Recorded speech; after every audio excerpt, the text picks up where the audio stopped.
Je suis méga déçu et je préviens, ça peut se voir dans la vidéo. Nous nous retrouvons donc aujourd'hui pour parler de Compromat, le nouveau film de Jérôme Salle avec Gilles Lelouch en tête de casting. Alors Compromat, c'est un film que j'attendais presque impatiemment depuis sa première bande-annonce qui a été donc diffusée dans les cinémas il y a maintenant 2 mois je pense. Enfin voilà, c'est un film que j'attendais énormément parce que c'est le genre de film un petit peu comme Bac Nord ou comme Novembre prochainement, comme Les Misérables de Ladjli, comme Athéna, enfin genre ce genre de film que je qualifie de film choc. Et pour moi c'était comme ça que le film était vendu et c'est un genre, le film choc que j'aime de temps en temps, hein, pas tout le temps et pas excessivement non plus. Mais c'est vrai que celui-là, je m'attendais à ce que ce soit finalement un film choc un petit peu comme ses autres films, et donc je l'attendais beaucoup. Je l'attendais beaucoup parce que son récit me plaisait véritablement, c'était une histoire qui, voilà, m'interpellait, et j'espérais avoir quelque chose d'abouti, et c'est pas forcément le cas.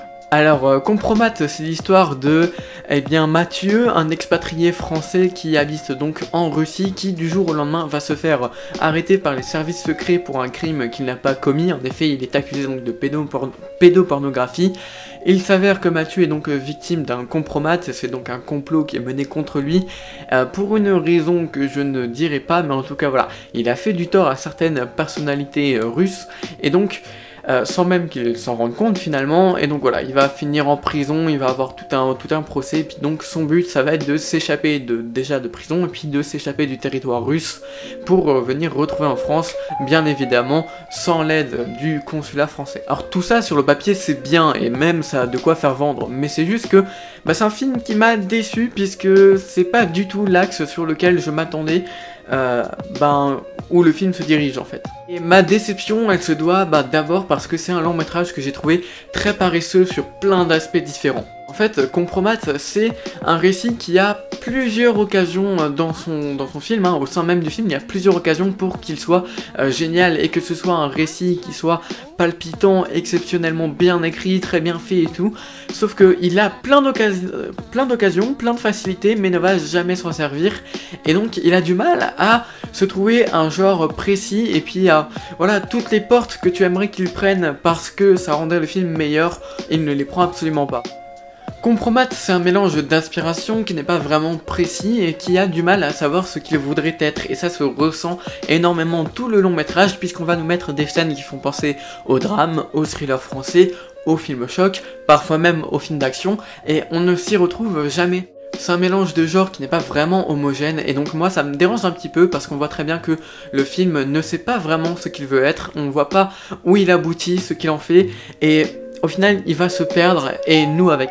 Puis comme je l'ai dit, il a de nombreuses facilités pour faire quelque chose d'exceptionnel, mais il ne s'en sert jamais. Voilà, il y a des occasions qu'il peut prendre très facilement pour adopter un meilleur récit, pour devenir plus palpitant, plus exaltant, mais il ne va jamais prendre ces occasions, il ne va jamais s'en servir, et donc il va rester ce film qui déjà ne sait pas trop ce qu'il est, mais en plus de ça il ne va pas chercher à être mieux que ce qu'il n'est déjà, c'est-à-dire il va rester lui-même, il ne va pas énormément changer, et ça je trouve ça un petit peu dérangeant, voire même frustrant, parce que tu sais, en tant que spectateur, tu vois ce qui serait mieux pour le film, et le film aussi, puis il va à peine y tremper les pieds, puis ne plus rien faire après, parce que voilà, il va pas chercher à faire mieux, il va pas chercher à aller plus loin.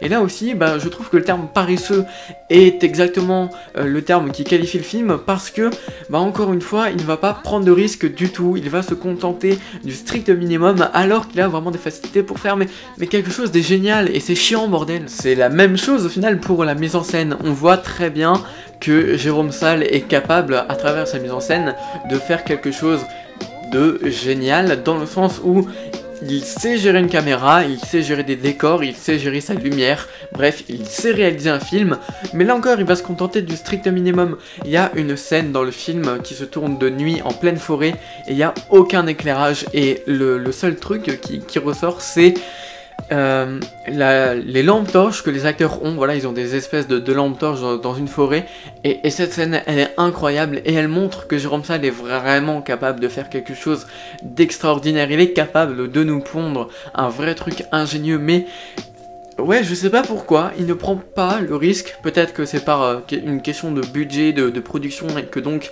il n'a pas les moyens d'aller vers ce dont on aimerait voir, mais quand même, ouais, c'est sur plein d'aspects différents, même en termes de mise en scène. Il y a une scène qui est géniale, et puis le reste c'est quand même assez fade, et je trouve ça très dommage, parce qu'il y a les capacités, il y a l'ambition aussi je pense, et puis il y a surtout la possibilité de le faire, donc pourquoi ne pas tendre la main vers cette possibilité, et nous promettre quelque chose en termes de mise en scène qui est génial. Mais malgré tout ça, il y a quand même quelque chose à retenir de Compromat, je veux dire, c'est pas un mauvais film, alors c'est pas un bon film non plus, mais je veux dire, c'est un film qui est regardable, qui sur quelques aspects, sur quelques scènes, peut être très beau visuellement à regarder, mais ça s'arrête là. C'est-à-dire que voilà, c'est un film qui vraiment aurait pu être exceptionnel, et vraiment avait les capacités d'être ce que j'appelle un excellent film, un film mémorable, peut-être même culte. Il avait les possibilités de l'être, et il ne s'en est à aucun moment servi, et donc ça reste un film très banal, très osef, qu'on oubliera très certainement, et putain c'est dommage, parce que vraiment, il y avait les capacités de faire un truc vraiment génial, et je crois que bah, si le réalisateur s'en serait rendu compte, mais je crois qu'on aurait eu encore une fois, après Le Visiteur du Futur, l'un des meilleurs films que l'on ait eu cette année, et que l'on aurait eu peut-être même à terme un film culte. Et c'est dommage, parce que vraiment, il y avait les moyens, et ça me fout le seum en fait. Ça me fout le seum qu'un film français qui avait toutes les cartes pour être très bon, c'est déjà très rare un film français qui a des cartes pour être très bon, et qui ne s'en sert pas. Je veux dire, c'est l'un des rares films français qui a l'opportunité de l'être. Pourquoi tu les prends pas? En plus de ça, t'as une histoire qui est très prenante. Alors oui, des fois t'as certains faux raccords, et puis le scénario va partir en couille dès le début du film. Mais à l'arrière, on s'en fout, parce que bah, sur la globalité de l'histoire, sur l'ensemble, bah ça passe. C'est pas dégueu, l'histoire elle est prenante, et je pense que pour un public tel qu'il soit, que ce soit cinéphile ou même le grand public, je pense que c'est une histoire qui plaît, qui intrigue, et qui a l'air assez bien écrite et, comment dire, assez aguicheuse pour intéresser un maximum de monde. Donc là encore, c'est quelque chose qui peut faire que le film est intéressant, et c'est même aussi pour ça que je vous dirais d'aller voir le film. Et même si ouais, ça part souvent en couille, bah faut pas oublier que le film il reste quand même crédible. Des films français qui parlent d'un drame thriller, en Russie, avec un mélange de films d'action et tout. Alors ouais, certes, même si comme j'ai dit, le mélange il est un peu à chier, bah, c'est une proposition qui est rare, qu'on voit pas souvent. Et c'est intéressant d'aller les voir et de les mettre en avant. Donc en vrai, pourquoi pas. Puis faut pas s'attendre à un genre précis, faut pas s'attendre à un drame, faut pas s'attendre à un thriller ou même un film choc. Faut plus appréhender ça comme un véritable mélange des genres, et là peut-être que vous en tirez avec quelque chose de plus sympathique. Mais voilà, c'est paresseux sur plein d'aspects, et ça me dérange véritablement, parce que, bah je vais pas me répéter, mais vous avez saisi l'idée, même dans son propos du film. La raison pour laquelle Mathieu est victime d'un compromat, c'est une raison qui est plausible pour l'État russe, qui est même un message fort et important, qui est un propos du film très important, mais qui est expliqué en une scène, et on ne revient jamais dessus, on ne revient jamais sur le pourquoi il a été victime de ce complot d'ailleurs, mais là n'est pas le problème. Mais en gros, c'est une scène qui traite de l'homosexualité, et de comment l'homosexualité est appréhendée en Russie. Je trouve que c'est un sujet très important quand on connaît bah, le passif du pays vis-à-vis de l'homosexualité, et de toutes les lois un petit peu homophobes qu'il y a en Russie, enfin un petit peu non, qui sont carrément homophobes en Russie. Je trouve que c'est un sujet qui est passionnant, et qui, en plus, est montré dans le film. Mais il est montré d'une très petite manière. Alors, comme ça, on comprend pourquoi Mathieu est victime d'un compromat, certes, mais si tu veux aller dans le propos, si tu veux tenir un propos aussi intéressant que celui-là, et aussi rare dans le cinéma, bah vas-y, développe-le, va plus loin, explique à Mathieu pourquoi il a été victime de ce compromat.